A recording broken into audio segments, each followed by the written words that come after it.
the focusing points. So if I come out of the screen, so if I press, of course in Canon the rightmost button at the top, and even in case of Nikon you have the button at the front depending on your camera model where you can choose what kind of focusing points you want.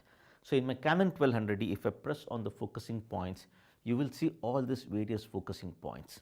Now this is where you will have to decide, and my recommendation again here is do not enable all the focusing points, because what happens is these focusing points are responsible for getting the subject in focus. Now if you enable all the focusing points, what happens is the camera decides where and how to focus, or on what subject within your frame it has to focus, based on how much light is falling on the subject, based on the contrast of the subject, the camera decides.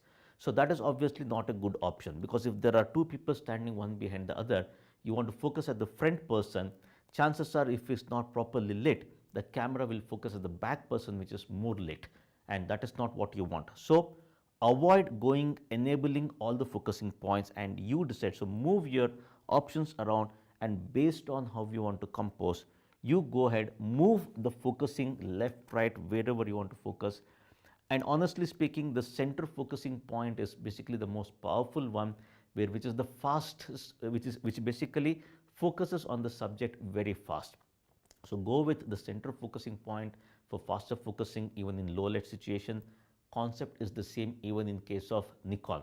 Now even depending on your camera model, the number of focusing points also will vary. So depending on the number of focusing points, you can decide as to, like, from a composition where you want to move, how you want to move the focusing points. Okay. So again, as I said, avoid enabling all the focusing points, go with one focusing point and manually move it around depending on how you want to compose. So that is more about the focusing mode of the camera, and then using different focusing points on how to compose the image. So remember, you go ahead, you decide what kind of composition, what kind of focusing mode you want, put those parameters in the camera and then take it forward.